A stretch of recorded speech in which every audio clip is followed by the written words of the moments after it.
Muito bem, queridos irmãos e irmãs, a semana passada eu comecei uma série de estudos que são o verso e o inverso, contraste. E de facto a Escritura tem muitos pares de situações. E o par que nós começámos a considerar foi esperança, desespero, não é? E vamos continuar, a Bíblia fala bastante disso. O que mostra que, mesmo quando nós nos sentimos meio desesperados, sabemos que outros na Escritura também já passaram por isso. E o Senhor animou, o Senhor encorajou.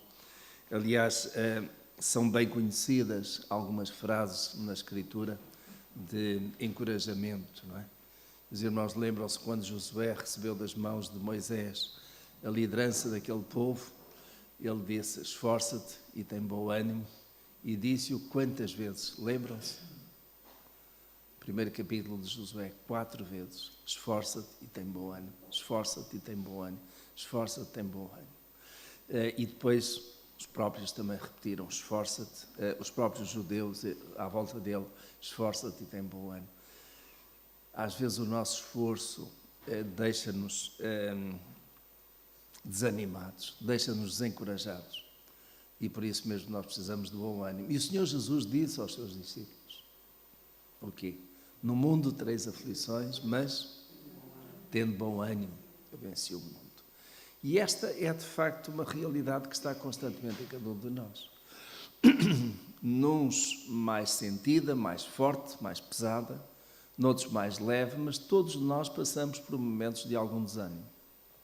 Seja por doença, seja por desemprego, seja por algum conflito, seja por aquilo que for, todos nós passamos em algum momento da nossa vida momentos que são de facto bastante desanimadores, que desencorajam. E a Escritura está bastante cheia disso. Para quê? Para servir de encorajamento para nós. Eu já tenho dito que se a Bíblia só tivesse coisas positivas e fosse tudo bonito, eu penso que talvez nem metade do texto nós teríamos. Sobretudo quando chegamos ao Antigo Testamento, não é? Há muito texto ali que é de facto de tribulação, de problema, de angústia, por causa de quê? Da idolatria, do pecado do povo. E esse é um aspecto importante. Quando de facto nós nos afastamos de Deus, quando enveredamos por não colocar Deus em primeiro lugar, então vem muitas vezes algum desânimo, algum desalento, e vem problemas. Mas às vezes, quando nós estamos no caminho certo, que estamos no caminho do Senhor, também estamos cheios de tribulações. Não é? Portanto, não há aqui uma linha que possamos dizer: olha, este passo e aquele, por aí não tens desânimo, corre tudo bem na tua vida. É que nós não podemos esquecer que há um elemento no universo que é demolidor, é o diabo. E o diabo às vezes ataca-nos a nós, outras vezes ataca aqueles que estão à nossa volta. E por causa disso, mesmo nós andando no caminho certo, mesmo fazendo as coisas certas, acabamos por ter tribulações, acabamos por ter tentações. Ele não nos deixa. E digamos, é de facto neste jogo de situações que nós muitas vezes nos encontramos e que não sabemos porquê. Porquê é que certas coisas acontecem? Porquê é que certos problemas vêm à nossa vida? Porquê é que as coisas correm mal? Porquê? E procuramos e não encontramos resposta. Mas a Escritura leva-nos, pelo menos a mim, de há uns bons anos a esta parte, tem-me levado a olhar mais no para quê. As coisas acontecem. Deus permitiu. Para quê? Qual é o propósito? O que é que Deus vai fazer deste problema, desta dificuldade, desta tribulação? E, meus irmãos, quando nós olhamos mais para a frente, o que é que Deus quer fazer da minha vida e daqueles que estão à minha volta com esta situação, então nós acabamos por ficar mais esperançosos. Porque temos a esperança de que Deus vai dar a volta à situação. Deus nos vai ajudar a ver as coisas de outra maneira e a ganharmos ânimo e força para irmos para diante.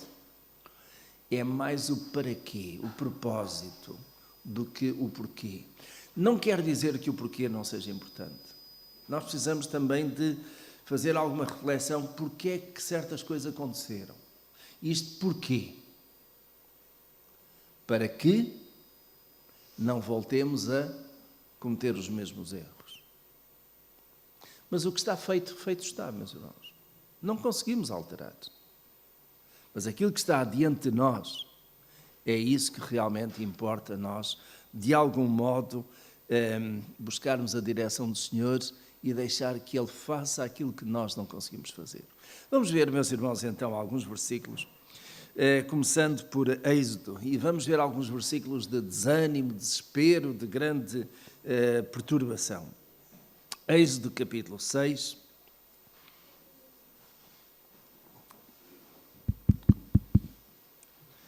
Êxodo capítulo 6. Vamos considerar o versículo 9, mas para entendermos o versículo 9 temos que vir ao início do capítulo. Êxodo capítulo 6, versículo 1 até o 8 e depois então o 9. Então disse o Senhor a Moisés: agora verás o que hei de fazer a Faraó, pois por uma poderosa mão os deixará ir. Sim, por uma poderosa mão os lançará de sua terra. Falou mais Deus a Moisés e disse-lhe: eu sou Jeová. Apareci a Abrão, a Isaque e a Jacó como o Deus Todo-Poderoso, mas pelo meu nome, Jeová, não lhes fui conhecido. Estabeleci o meu pacto com eles para lhes dar a terra de Canaã, a terra de suas peregrinações, na qual foram peregrinos. Ademais, tenho ouvido o gemer dos filhos de Israel, aos quais os egípcios vêm escravizando, e lembrei-me do meu pacto. Portanto, dize aos filhos de Israel: eu sou Jeová, eu vos tirarei de debaixo das cargas dos egípcios, livrar-vos-ei da sua servidão e vos resgatarei com braço estendido e com grandes juízos. Eu vos tomarei por meu povo e serei vosso Deus, e vós sabereis que eu sou Jeová, vosso Deus, que vos tiro de debaixo das cargas dos egípcios. Eu vos introduzirei na terra que jurei dar a Abrão, a Isaque e a Jacó, e vou-la darei por herança. Eu sou Jeová. Assim falou Moisés aos filhos de Israel, mas eles não lhe deram ouvidos, por causa da angústia de espírito e de dura servidão. E os irmãos veem neste texto a esperança que Deus está a trazer ao povo através de Moisés. Eu vos tirarei da terra do Egito, eu tenho ouvido as vossas súplicas, este povo tem estado escravizado, eu lembrei-me do meu pacto, tirarei de debaixo das cargas dos egípcios, livrar-vos-ei da servidão. Tudo isto, meus irmãos, é o quê? É esperança. Mas vejam, no meio de tudo isto, como é que o povo reagiu? Verso 9. Assim falou Moisés aos filhos de Israel, mas eles não lhes deram ouvidos. Por causa de quê? Da angústia de espírito e da dura servidão. Tal era a amargura daquela gente, que não conseguiu ver a esperança, não conseguiu ver a grandeza que Deus ia fazer. E, meus irmãos, às vezes nós podemos ficar nesta situação. As tribulações, os problemas são de tal ordem que nós não conseguimos ver esperança. Não conseguimos ter algum ânimo. Sem dúvida alguma, aquele povo ficou angustiado naquela servidão durante anos e anos, mas era preciso que pudesse olhar para esta voz profética E, ao mesmo tempo, reparem, meus irmãos, aquele povo orou ao Senhor durante anos, clamou ao Senhor. E agora que o Senhor ia responder, o que é que acontece? Nós sofremos tanto, nós estamos angustiados. Então, meus irmãos, não era o momento para se alegrar, se animar e dizer, finalmente o Senhor ouviu a nossa prece. Mas nem por isso. Tal era o desânimo, tal era a angústia daquele povo. Meus irmãos, que nenhum de nós alguma vez se acha assim. Diga, meu irmão.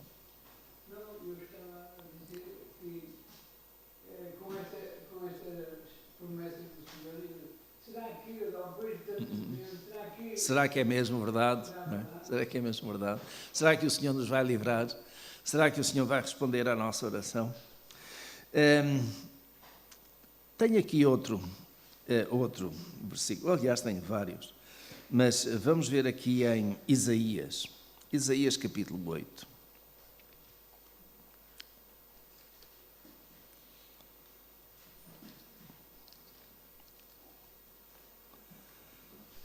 Isaías capítulo 8, versículos 19 a 22.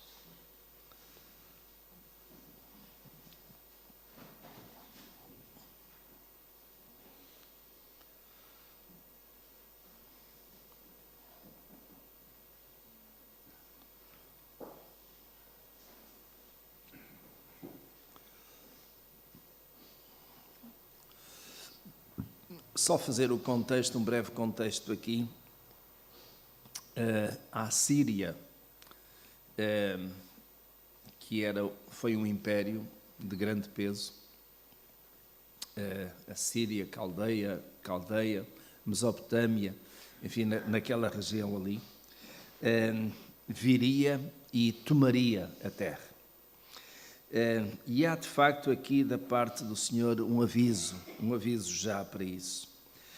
No versículo 19 em diante, o povo, em vez de se voltar para o Senhor, e estava tão mergulhado na idolatria, mas em vez de se voltar para o Senhor, acabou por continuar nessa idolatria, de costas voltadas para Deus. Ainda que o Senhor tivesse mandado profetas, o povo não se arrependeu, não mudou. E chegou aqui a um ponto em que tem isto, verso 19. Quando vos disserem, consultai os que têm espíritos familiares e os feiticeiros, que se elreiam e murmuram, respondei, acaso não consultará um povo a seu Deus? Acaso, a favor dos vivos, consultar-se-ão os mortos? À lei e ao testemunho. Se eles não falarem segundo esta palavra, nunca lhes arreiará a alva. E passarão pela terra duramente oprimidos e famintos.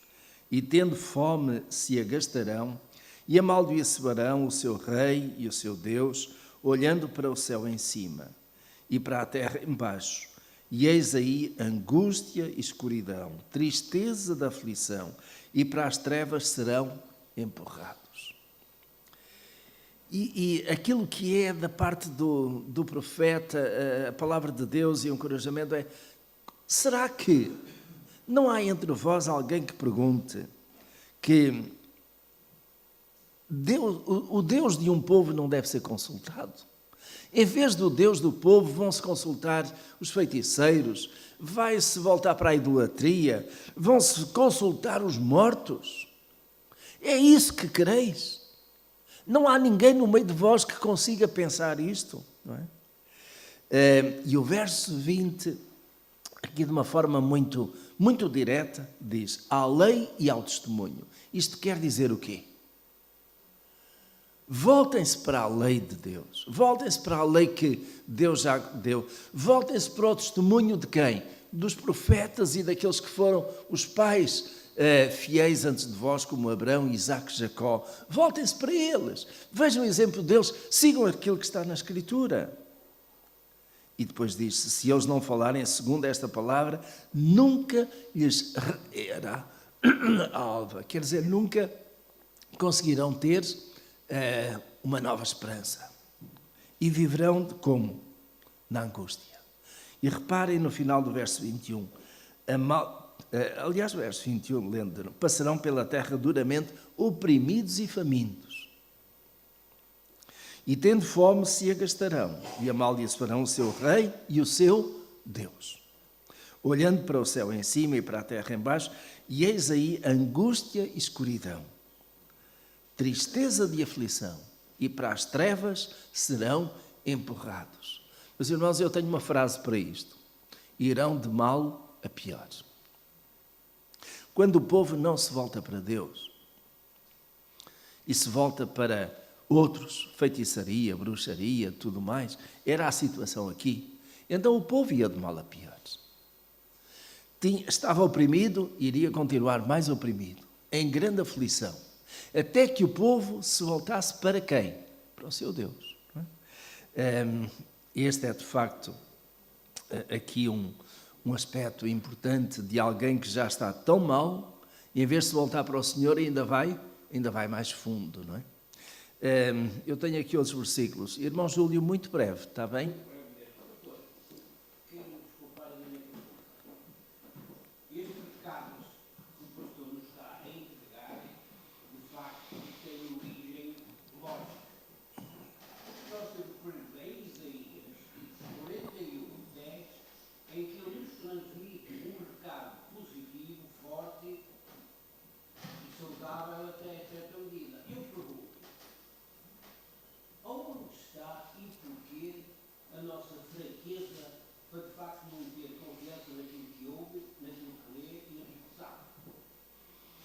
Onde está? Cada um de nós tem que procurar dentro de si onde é que está a sua fraqueza, não é? Mas eu creio, meu irmão, que muitas vezes é pelo facto de nós pensarmos que somos capazes de fazer as coisas por nós próprios. E deixamos Deus de lado, muitas vezes. E quando estamos aflitos, então é que nos voltamos para Deus.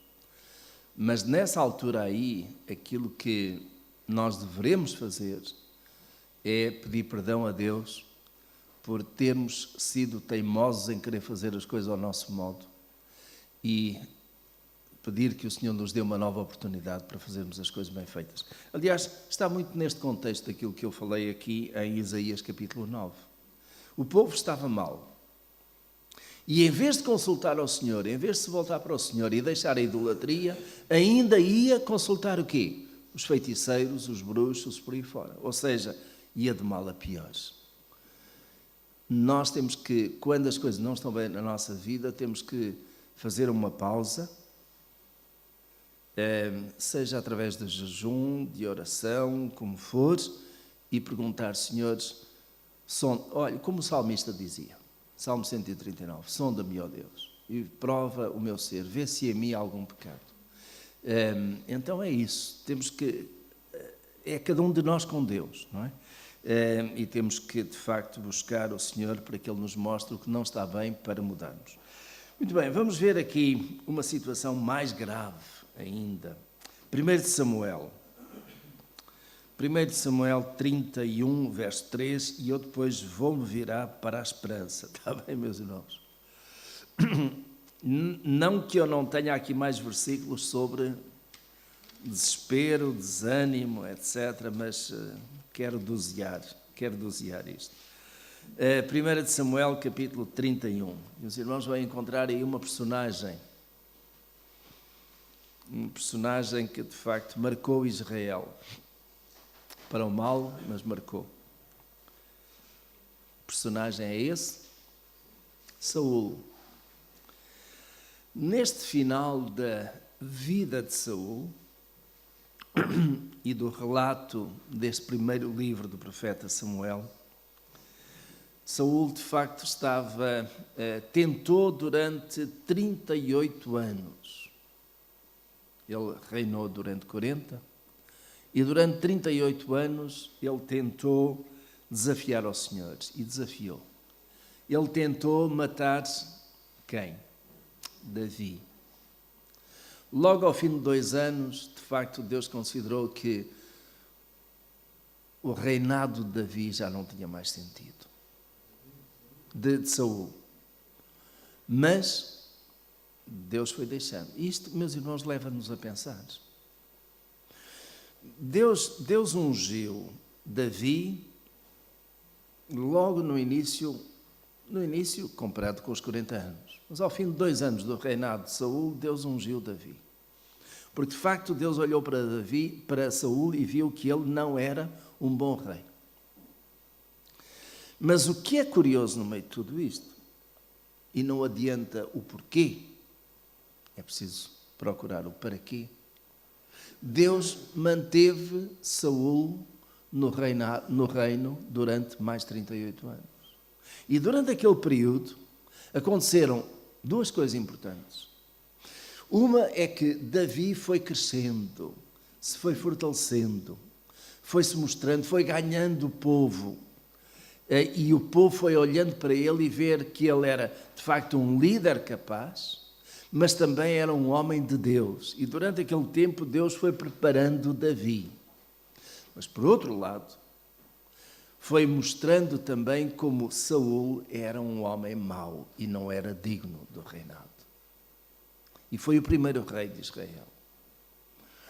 E, meus irmãos, eu vejo o para quê neste sentido. Por um lado, para mostrar Saul em toda a sua maldade, e por outro lado, mas ao mesmo tempo dando oportunidade para Saul se arrepender e mudar, e essa é uma condição humana, e por outro lado, trazer Davi para aquele ponto em que ele seria capaz de, olhando para os erros de Saul, olhando para aquilo que foi a desgraça trazida para o reino por causa de Saul, ser capaz de se voltar para o Senhor e se segurar no Senhor. Então, há um tempo, meus irmãos. E este tempo, o tempo de Deus, o chamado Cronos de Deus, Kairos, é uma situação que às vezes nos deixa meio desesperados. Porquê é que as coisas não acontecem? Porquê é que os problemas não se resolvem? Porquê é que aquela situação não se altera? E nós ficamos ali e passam meses, passa um ano, passa 2 e parece que Deus está distante. Mas Deus está a fazer a sua obra. Mas quando chegou ao fim, Saul tinha andado a guerrear, tinha tentado matar Davi várias vezes, não conseguiu. E chegamos aqui ao capítulo 31, que é de facto o fim. E vamos ler. Ora, os filisteus pelejaram contra Israel, e os homens de Israel fugiram de diante dos filisteus e caíram mortos no monte Gilboa. E os filisteus apertaram com Saul e seus filhos e mataram a Jonatas, a Abinadab e a Malquissua, filhos de Saul. A peleja se agravou contra Saul e os flecheiros o alcançaram e feriram gravemente. Pelo que disse Saul ao seu escudeiro: arranca a tua espada e atravessa-me com ela, para que, porventura, não venham estes incircuncisos e me atravessem e escarneçam de mim. Mas o seu escudeiro não quis, porque temia muito. Então Saul tomou a espada e se lançou sobre ela. Isto é suicídio.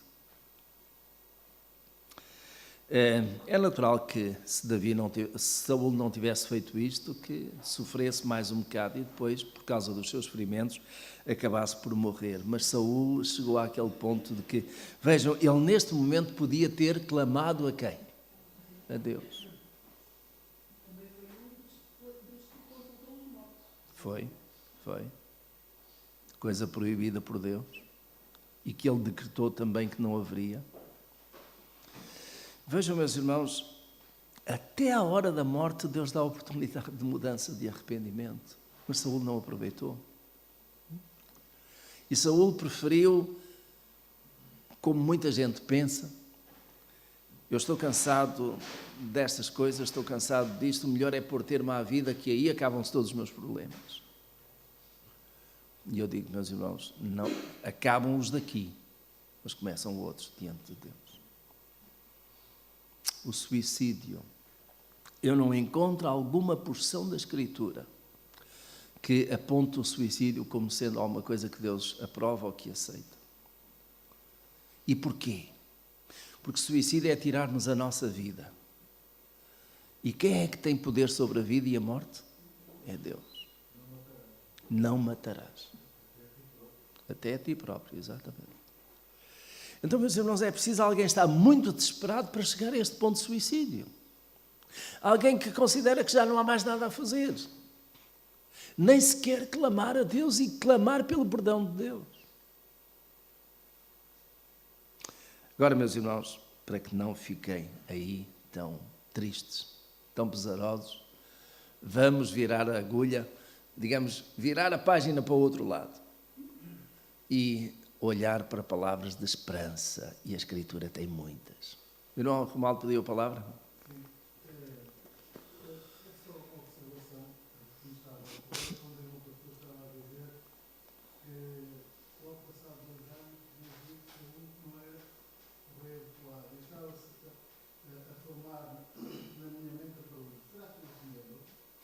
Não. Eu creio que sim. Saúl foi uma resposta àquilo que foi o grande apelo do povo. As outras nações tinham um rei, nós queremos um rei também. E isso, meus irmãos, mostra aqui, é só para lembrar, mostra aqui que aquele povo deixou de considerar Deus como o seu rei. E quis um governo humano. E o governo humano é falível. E Deus permitiu que durante 40 anos o povo tivesse aquele rei para dizer, não queremos este. E ao mesmo tempo esteve a preparar alguém que assim era segundo o coração de Deus. E o povo chorou por Davi como nunca tinha chorado por alguém, nem iria chorar por alguém. E é interessante que,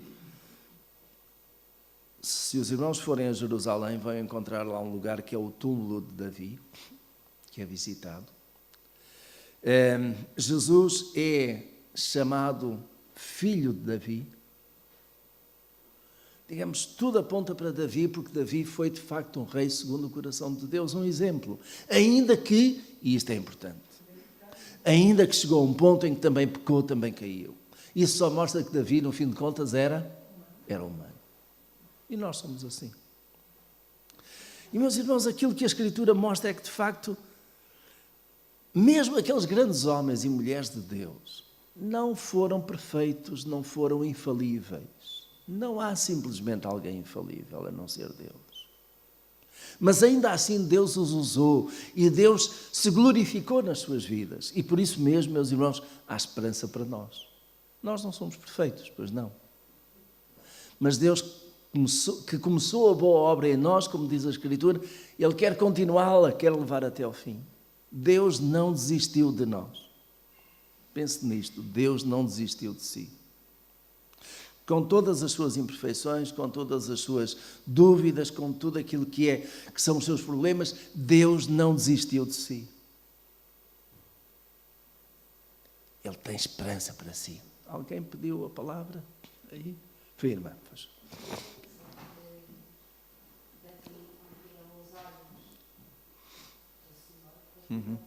Foi. Não tinha. Exatamente. Quando Deus deu Saúl ao povo, Deus se entristeceu, porque Deus era o rei daquele povo. E o povo queria um rei.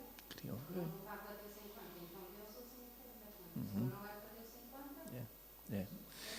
E é interessante que no caso de Jesus, ele foi crucificado como rei dos judeus, mas os judeus não quiseram. Porquê? Porque nessa altura não queriam também um rei que fosse divino, não é? Mas um rei que fosse humano ali para a guerra. Não é? Vejam, o povo não mudou nada, não é? Vamos ver algumas palavras de esperança. Quero que os irmãos saiam daqui animados. Romanos capítulo 4. Sim, embora seja uma passagem relacionada com o Antigo Testamento, mas Romanos capítulo 4. Vamos ver algumas passagens em Romanos.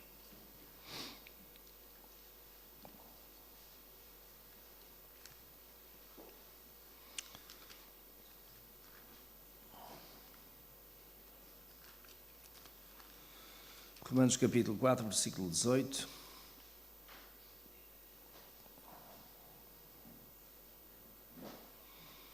Mas para entendermos temos que ir um pouquinho atrás.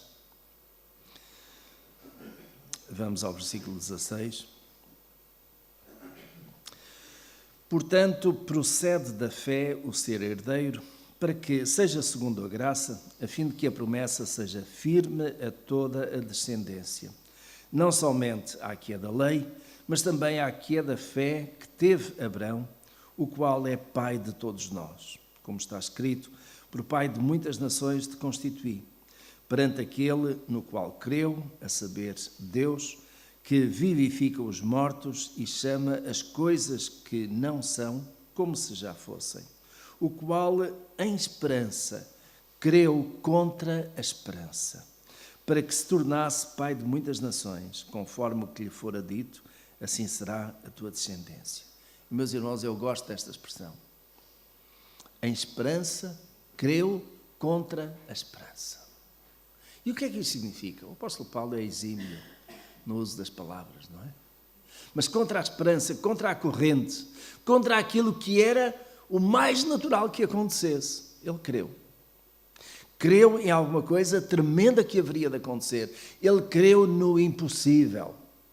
Sai da tua terra, da tua parentela, e vai para o lugar que eu te mostrarei, e ali far-te-ei uma bênção, e tu serás uma bênção. A tua descendência será como as estrelas do céu, como a areia do mar. E aqui, digamos, é uma figura de linguagem que pretende mostrar que era, de facto, seria muito grande. Ele vai para essa terra, que é Canaã, Creu contra a esperança. Com esperança. Meus irmãos, eu quero pegar aqui nisto. Esta é uma frase curtinha que é fácil de nós guardarmos na nossa mente, não é? Em esperança, creu contra a esperança. Meus irmãos, muitas vezes nós temos esperança de alguma coisa que há de acontecer, que Deus vai fazer, contra todas as situações. Tudo está contra nós. Não há nada ali que seja a nosso favor. Não há nada ali que seja alguma luz ao fundo do túnel. E, no entanto, nós queremos. E queremos porquê? Porque o poder de Deus é tremendo. O poder de Deus não falha. E quando Deus quer, não há nada nem ninguém que será capaz de impedir. E isto é crer contra a esperança. Mesmo quando às vezes tudo está tão adverso. Será possível que as coisas mudem? Será possível que eu consiga sobreviver a esta situação? Em esperança, crer contra a esperança. Capítulo 8 de Romanos. Capítulo 8 é fantástico, da carta aos Romanos. Capítulo 8, versículo 24.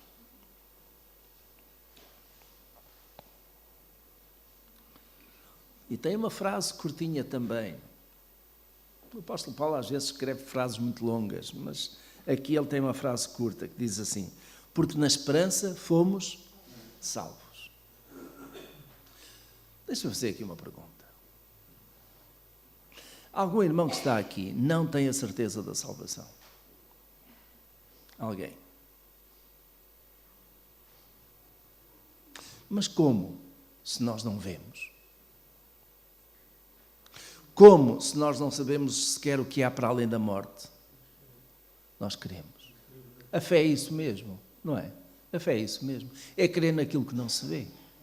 Porque os irmãos aceitariam que eu... Olha, meus irmãos, eu tenho muita fé porque creio que existe aqui um microfone. Isto é fé?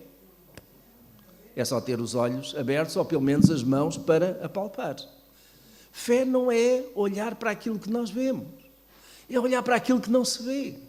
Aquilo que às vezes parece ser tudo contra nós. Mas a nossa fé é que nos leva a esta esperança.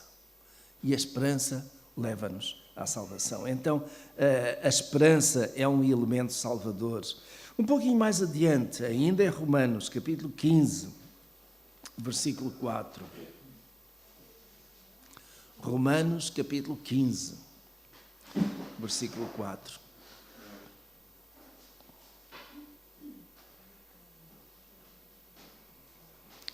E, meus irmãos, aonde é que nós adquirimos esta esperança?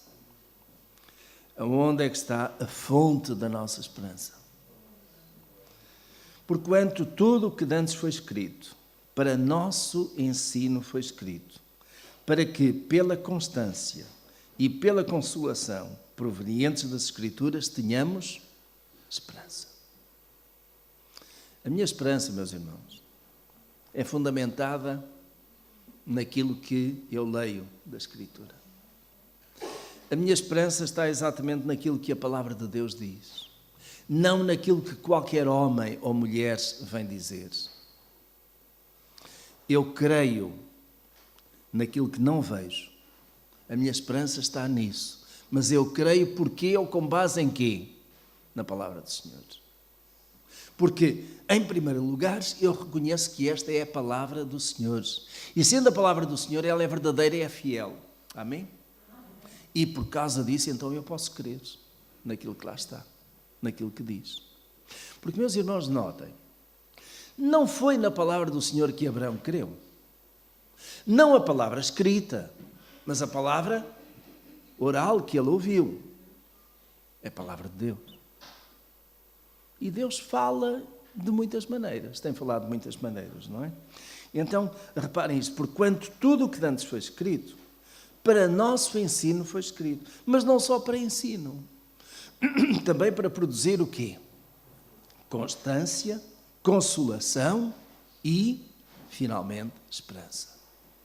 E reparem aqui estas duas outras palavrinhas que são antecedidas de esperança. Constância. Constância é o quê? Para além de ser o nome de uma mulher. Constância é o quê? É estar, permanecer. Não desistir por tudo e por nada, mas permanecer, ser constante. Aliás, qual é o tema dos jovens para este mês? Firmes e constantes, sempre abundantes na obra do Senhor. Constância. Digamos, não há alguém que anda aos altos e baixos, que hoje está lá em cima, louvando o Senhor, mas depois logo a seguir está, ui, coitado de mim. Isso não é constância, meus irmãos. Isto é andar um bocadinho ao sabor das ondas. Não é? Se tudo vai bem, graças a Deus. Se tudo vai mal, ui, Deus abandonou-me. Mas às vezes nós não dizendo isto, é aquilo que sentimos cá dentro. E as nossas emoções são isso, mas nós conseguimos de algum modo refriar e até reorientar. Porque quando as nossas emoções vêm desse modo, nós temos o racional também. Emoções e a razão têm que estar juntas. Nós podemos ser emotivos, podemos ter aqueles picos de euforia, de grande alegria e aqueles picos de grande desânimo. Mas pelo meio, meus irmãos, tem o quê? Tem a razão. E a razão leva-nos aqui. Estou a passar por um momento de tribulação, por um momento difícil, mas o Senhor está comigo e vai-me ajudar. E aí nós saímos lá do fundo do poço e conseguimos vir acima. E digamos, é esta constância aqui. Nós, pela graça de Deus, foi assim que Ele nos fez, temos emoções e temos razão. E temos que conjugar isto. E não nos deixar levar muito pelas emoções, sobretudo quando elas são tão negativas que nos levam mesmo para o fundo. Porque quanto mais ao fundo nós vamos, mais dificuldade temos em sair de lá. E precisamos de ter ânimo, precisamos ter esperança, precisamos ter coragem para enfrentar os problemas. E isso parte exatamente por termos uma vida que seja mais ou menos constante. Isto não significa que não haja aqui variações, não significa que nós reprimamos as emoções. Não, não é isso. Mas temos que ter constância. Eu creio mesmo naquilo que não vejo. E creio mesmo quando há problemas da minha vida. Eu creio mesmo quando as coisas não vão bem. Porque é nesse tempo que eu vejo a mão do Senhor mais fortemente, não é? O apóstolo Paulo dizia, quando estou fraco, então sou forte. E porquê? Porque já não sou mais eu, mas é Cristo em mim. E, meus irmãos, Cristo é capaz de nos levantar e dar aquela força e aquele ânimo, aquela coragem que nós não temos.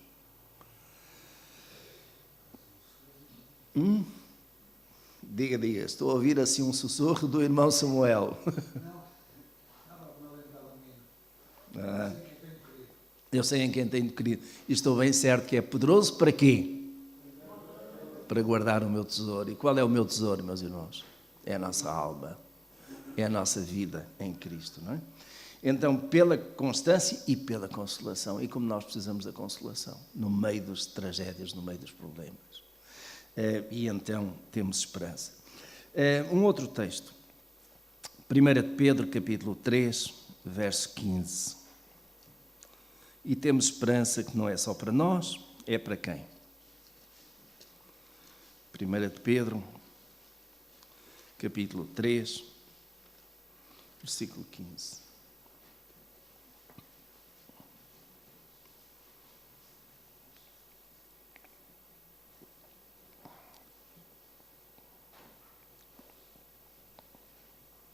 Vamos começar no verso 14. 1 Pedro, capítulo 3, verso 14. Mas também, se padecerdes por amor da justiça, bem-aventurados sereis. E não temais as suas ameaças, nem vos turbeis. Antes, santificai em vossos corações a Cristo como Senhor e estais sempre preparados para responder com mansidão e temor a todo aquele que vos pedir a razão da esperança que há em vós. Uma vez mais, meus irmãos, uma frase curta. A razão da esperança. A razão da esperança. Afinal, a esperança tem razão, não tem? Vejam a contradição em português. Esperança é o quê? Há uma coisa que não se vê. Mas tem razão. Como é que eu posso ter razão de uma coisa que não vejo? Meus irmãos, eu posso dizer, eu vou sair daqui por aquela porta e logo ali a seguir vou encontrar uma caixa com 1 milhão de euros. Esta é a minha esperança, não é?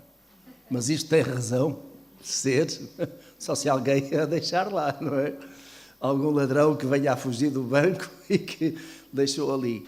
A razão da esperança. Meus irmãos, porquê a razão da esperança? Porquê é que o apóstolo Pedro diz isto? É porque a esperança para nós não é uma coisa vã. É uma certeza, ou não é?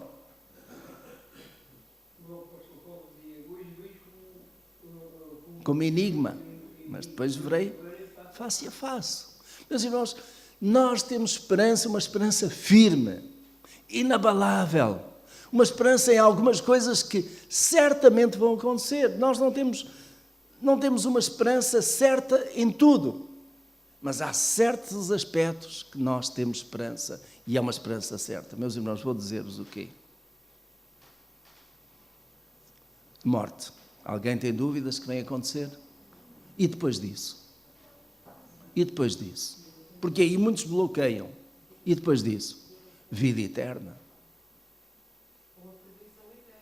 Ou perdição eterna. É verdade. Mas nós, crentes, temos esperança de quê? E temos razão para dizer isso? A Escritura mostra-nos, não é? Cristo Jesus disse, se alguém crê em mim, ainda que esteja morto, viverá. Eu sou a ressurreição e a vida. Aquele que crê em mim, viverá. Vida eterna. Meus irmãos, esta palavra ou esta expressão vida eterna é perfeitamente estapafúrdia para muita gente que não crê. Não há vida eterna, há morte. A morte está ali no cemitério.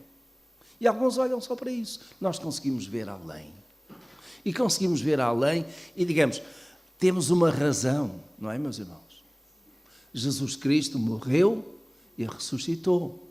E Ele disse isso mesmo, que voltaria para nos buscar, para que onde Ele estiver, estejamos nós também. Então, vida eterna ao lado de quem? De Jesus. Meus irmãos, esta é a razão da minha esperança. E quando o apóstolo Pedro diz que nós devemos ter a paciência e estar preparados para responder com mansidão e temor, e vejam estas duas palavras. Mansidão, porque nós não vamos aqui estar a gritar, digamos, a castigar aqueles que nos estão a ouvir. Falamos com mansidão. Mas falamos também com temor, porque tememos a quem? Tememos o nosso Deus. É o temor ao Senhor que está aqui em causa. Dependemos dele. Mas com mansidão e temor, a razão da esperança que há em vós. Não que a veis de ter, mas que há em vós. E esta é a nossa esperança, meus irmãos. E a esperança, o povo diz, e tem razão, a esperança é a última coisa a morrer. Quando nós já não temos esperança, parece que tudo acaba, não é? Então, meus irmãos, são horas de terminar.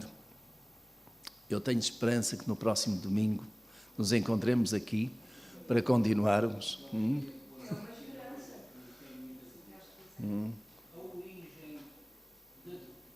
A origem da dúvida.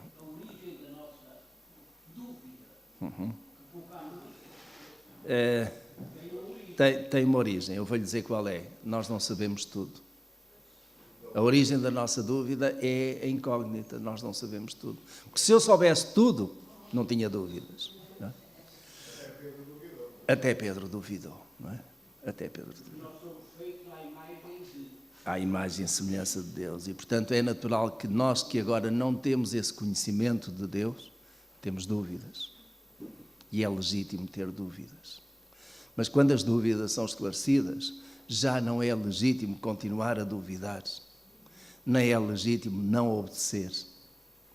Que o Senhor vos abençoe. Próximo domingo, se Deus quiser, estaremos aqui para continuar.